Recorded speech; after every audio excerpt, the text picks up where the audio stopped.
Habib Hamid bin Abbas Bahasim. Beliau dikenal dengan sebutan nama Habib Basiri atau Datu Keramat Basiri.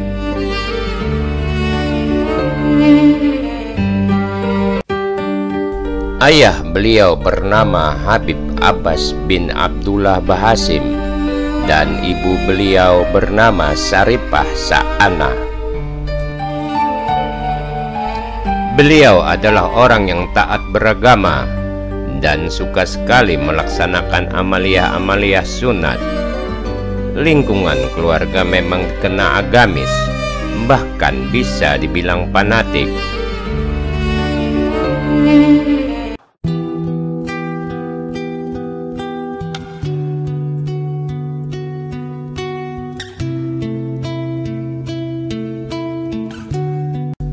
Di masa mudanya, beliau sudah pergi jauh untuk menuntut ilmu agama Islam. Beliau lama mengenyam pendidikan di Mekah Al-Mukarramah, Saudi Arabia. Beliau berguru dengan ulama-ulama terkenal dan senior pada zaman itu.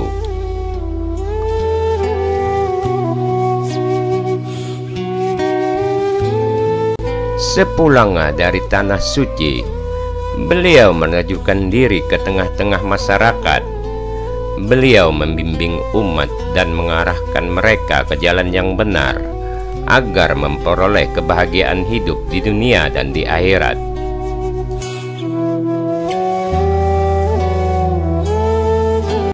Sehari-harinya beliau tidak tampil sebagai ulama saja, akan tetapi juga aktif sebagai mubalik dan pengasuh berbagai pengajian di masyarakat.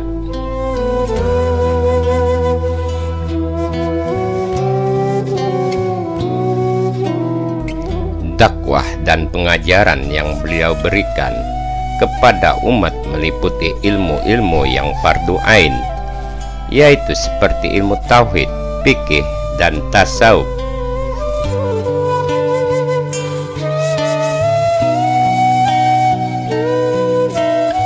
Di saat memasuki usia ke-50 tahun, beliau lebih banyak melakukan perenungan. Beliau memilih berkhalwat untuk lebih mendekat diri kepada Allah.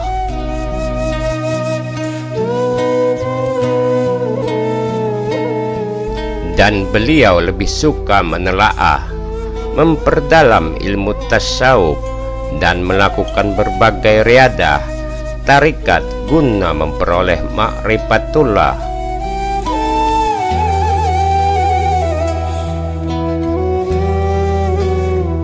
Setelah sekian tahun, beliau mengurung diri dan melakukan sejumlah amalan di gubuk kecil tak jauh dari makamnya sekarang.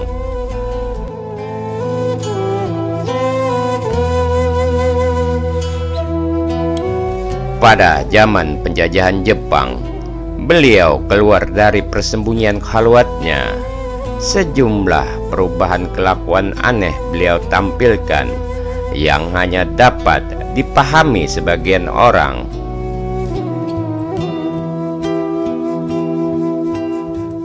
Dengan bahasa yang beliau ucapkan di luar akal orang awam, sering mengucapkan bahasa isyarat yang sebagian orang paham akan bahasa beliau.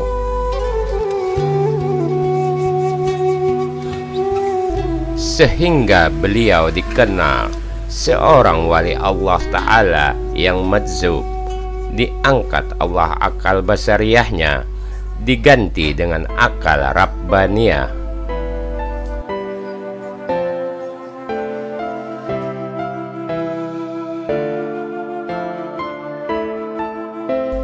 Di masyarakat, beliau dikenal seorang yang sangat wara dan memiliki berbagai kelebihan karomah yang luar biasa.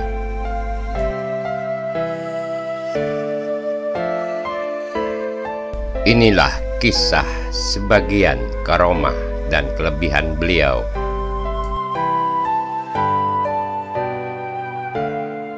Pernah beberapa pria dari atas perahu melintas di depan batang atau dermaga beliau. Ketika itu beliau sedang mandi di atas batang atau dermaga itu. Mereka mengolok-olok dikarenakan melihat gerak-gerik beliau yang ganjil, sehingga menyulut mereka mengeluarkan ucapan yang kurang pantas. Tiba-tiba seketika perahu mereka menabrak tebing sisi sungai dan kandas.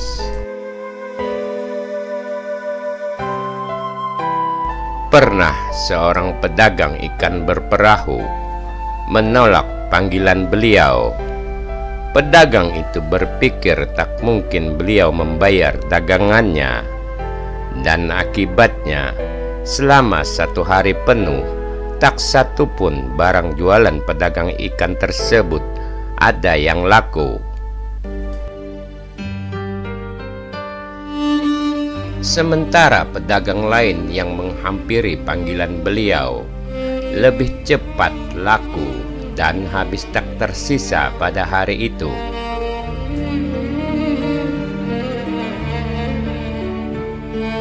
Suatu hari beliau memindahkan air dari satu tempat ke tempat lain.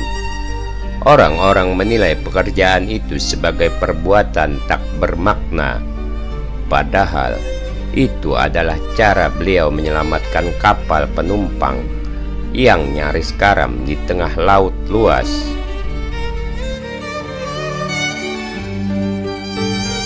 Sebab di belakang harinya ada orang datang ke rumah beliau dan mengucapkan terima kasih atas pertolongan beliau waktu kapal mereka hampir karam di tengah laut.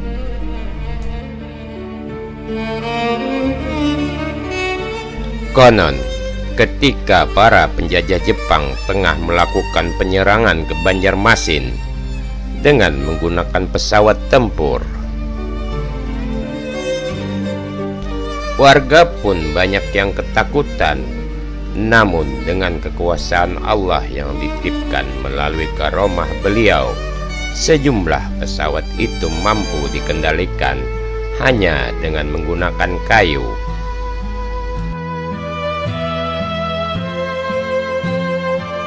Habib Hamid banyak mengungkap sesuatu dengan bahasa isyaratnya. Hanya segelintir orang yang paham dengan perkataannya. Pernah seorang Jepang menemui beliau.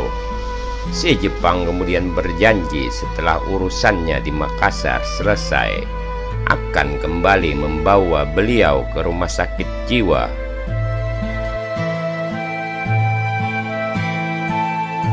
Tak sampai niatnya, pesawat orang Jepang itu jatuh dalam perjalanannya ke Makassar.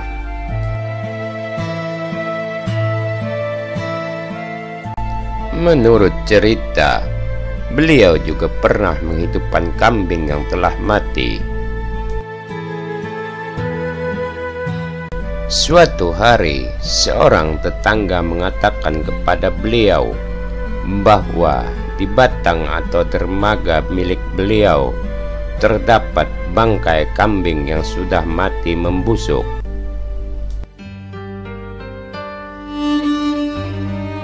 Beliau pergi bersama tetangga itu menuju tempat yang diberitakan untuk membuktikan penglihatannya. Sesampainya di tempat tersebut, tetangga itu sangat kaget melihat bangkai kambing tersebut telah hidup terikat di tempat itu.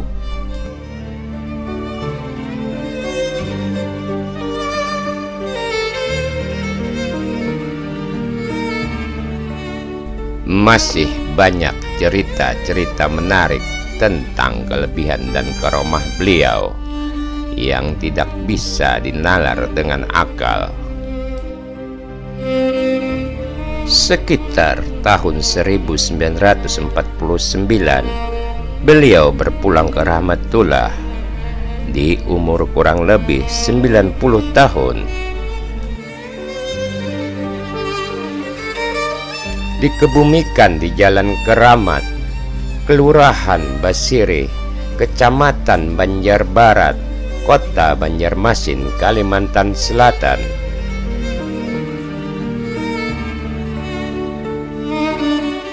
Nama Basirih bersinar tak lepas dari sosok Habib Hamid.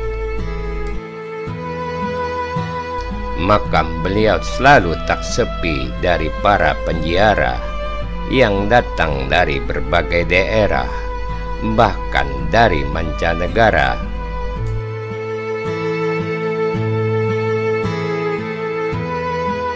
Demikianlah sedikit cerita dari yang beredar di masyarakat.